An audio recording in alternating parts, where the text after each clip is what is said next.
প্রিয় চাকরি প্রার্থী ভাই বোনেরা, আসসালামু আলাইকুম। প্রাথমিকের প্রধান শিক্ষক নিয়োগ পরীক্ষার প্রস্তুতির অংশ হিসাবে এর আগের ভিডিওতে আপনাদেরকে বাংলা ব্যাকরণের সিলেবাস দিয়েছি। আজকে বাংলা সাহিত্যের সিলেবাস দিব।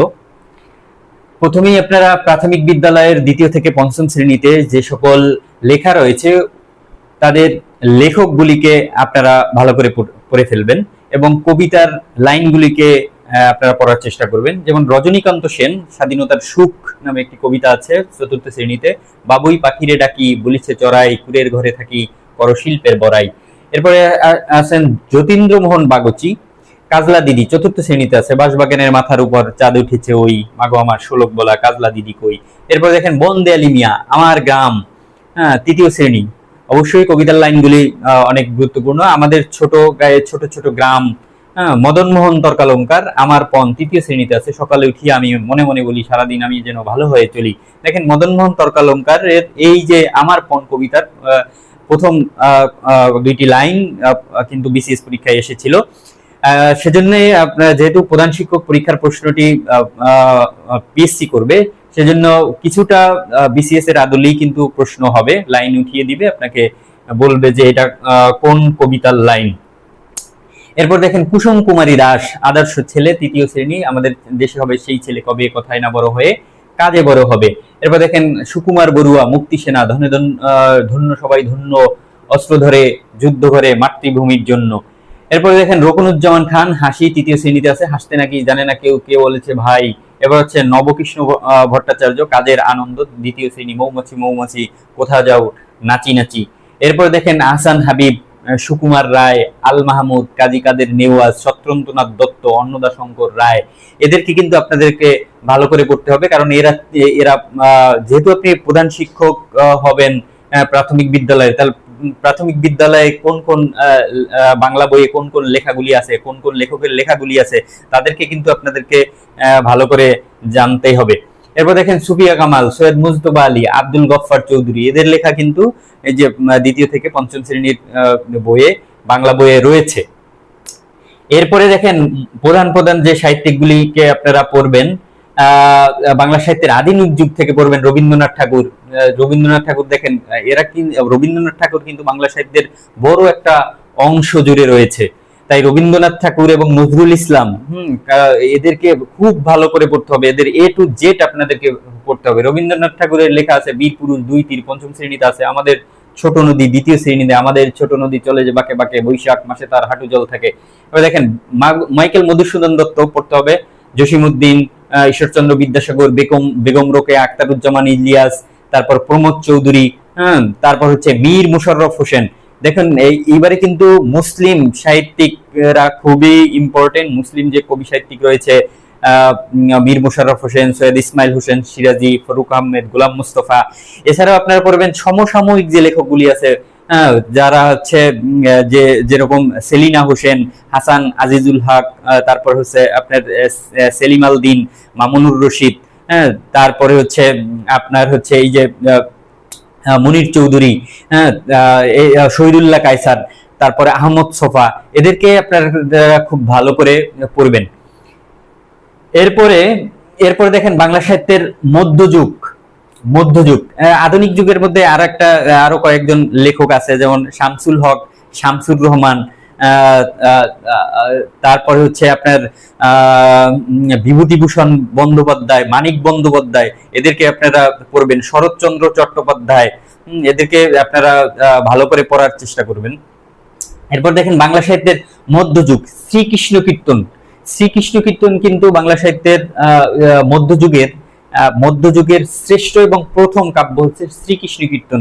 এটা আপনাকে পড়তে হবে। এবং মধ্যযুগের যে যুগ বিভাজন আছে, কত সাল থেকে কত খ্রিস্টাব্দ থেকে কত খ্রিস্টাব্দ পর্যন্ত, তারপর হচ্ছে অন্ধকার যুগ কত খ্রিস্টাব্দ থেকে কত খ্রিস্টাব্দ পর্যন্ত, অন্ধযুগের যে দুইটা শেখ শুভোদয়া শূন্য পুরাণ যে আছে রচনা আছে, এগুলো কিন্তু আপনাদেরকে পড়ে ফেলতে হবে। এরপর দেখেন জীবনী সাহিত্য কে লিখেছেন লোচন দাস, বৃন্দাবন দাস, তারপরে হচ্ছে আপনার ওই যে শ্রী চৈতন্যদেব, এদেরকে আপনার পড়ে ফেলতে হবে। মঙ্গল কাব্যর মনসা মঙ্গল, চণ্ডী মঙ্গল, অন্নদা মঙ্গল, তারপর হচ্ছে ধর্মমঙ্গল, এই মনসা মঙ্গলের রচয়িতা এবং এদের আপনার প্রধান যে চরিত্রগুলি, এদেরকে কিন্তু ওই যে কালকেতু, ফুল্লুরা, এগুলো কিন্তু আপনাদেরকে ভালো করে পড়ে ফেলতে হবে। এরপর হচ্ছে আপনার দেখেন এরপর হচ্ছে অনুবাদ সাহিত্য যারা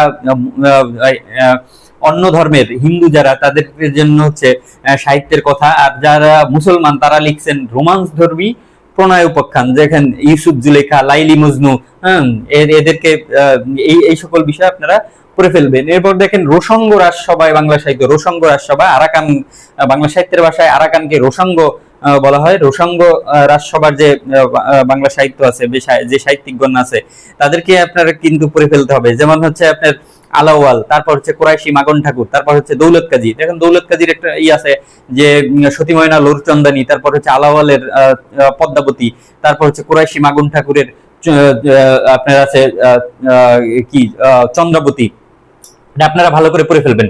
এরপরে আসি বাংলা সাহিত্যের প্রাচীন যুগ থেকে যে চর্যাপদ কত সালে আবিষ্কৃত হয়েছে, চর্যাপদ কোথা থেকে আবিষ্কৃত হয়েছে, এই যে প্রাচীন যুগের যে কাল বিভাজনটা কত খ্রিস্টাব্দ থেকে কত খ্রিস্টাব্দ পর্যন্ত, তারপর হচ্ছে চর্যাপদের পদকর্তা, চর্যাপদের কয়টি পদ পাওয়া গেছে, সবচেয়ে বেশি পদ কি রচনা করেছেন, এই সকল বিষয় আপনাদেরকে বলে রাখি। বাংলা সাহিত্যের প্রাচীন যুগ এবং হচ্ছে মধ্যযুগের প্রথমেই আপনারা পড়ে ফেলবেন বিগত সালের প্রশ্ন পড়লে আপনারা বুঝতে পারবেন যে আসলে কোথা থেকে প্রশ্ন আসে।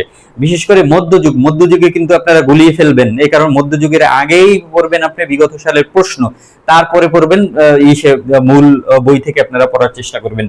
এছাড়াও হচ্ছে বাংলা সাহিত্যের অন্যান্য যে সাহিত্য কর্মগুলি রয়েছে, সেগুলি আপনারা কি কি পড়তে হবে আপনাদেরকে দেখিয়ে দিচ্ছি। যে বিখ্যাত উপন্যাসগুলি কিন্তু বিখ্যাত, যেগুলো প্রথম উপন্যাস, বিখ্যাত উপন্যাস, এগুলি আপনারা পড়বেন। এরপরে দেখেন যে সকল কবি বা সাহিত্যিক আছে, মনে করেন হচ্ছে যে কবি আছে তার উপন্যাস বেশি থাকবে না, অল্প কিছু থাকবে, প্রধান যে কবি। আবার যে হচ্ছে ঔপন্যাসিক, তার কবিতা দুই একটা আছে বা কাব্যগ্রন্থ দুই একটা আছে। ঠিক এরকম মনে করেন এই রবীন্দ্রনাথ ঠাকুর হচ্ছে একজন কবি, তিনি কিন্তু নাটক, তারপরে হচ্ছে আপনার উপন্যাস, তারপরে গল্প সবই লিখছেন। হ্যাঁ, কিন্তু আপনি যদি আপনি শামসুর রহমানের কথা চিন্তা করেন, শামসুল হক এর কথা চিন্তা করেন, তারা কিন্তু কবি, তারাও কিন্তু উপন্যাস রচনা করছে, তারাও কিন্তু নাটক রচনা করছে, বেশি না, দুই একটা, তিনটা, চারটা, পাঁচটা, কিন্তু তার মধ্যে কোনটা বিখ্যাত ওইটা বেশি পড়বেন, কারণ ওইখান থেকে প্রশ্ন কিন্তু হতে পারে। বিখ্যাত নাটক। এবার গেল বিখ্যাত চরিত্র। দেখুন নজরুল এবং রবীন্দ্রনাথের যে সকল লেখা রয়েছে, কাব্যগ্রন্থ রয়েছে, গল্প রয়েছে, প্রবন্ধ রয়েছে, উপন্যাস রয়েছে, তাদের সেগুলার বিখ্যাত চরিত্রগুলি কিন্তু আপনারা পড়ার চেষ্টা করবেন। এরপর ভাষা আন্দোলন ভিত্তিক গ্রন্থ এবং মুক্তিযুদ্ধ ভিত্তিক গ্রন্থ, এগুলো পড়ে ফেলবেন। এরপর দেখেন সাহিত্যিকদের উপাধি, ছদ্মনাম, হ্যাঁ, এগুলো কিন্তু আপনারা পড়ে ফেলবেন। এরপর বিখ্যাত পত্রিকা কিন্তু খুবই গুরুত্বপূর্ণ, এক মার্ক ওখান থেকে আসার সম্ভাবনা রয়েছে। বিখ্যাত পংক্তি, উদ্ধৃতি, দেখেন বিখ্যাত প্রতিষ্ঠান, যেমন হচ্ছে আপনার বাংলা একাডেমি, এশিয়াটিক সোসাইটি, এগুলো থেকে কিন্তু প্রশ্ন হতে পারে। এবং ভাষা আন্দোলন ও মুক্তিযুদ্ধ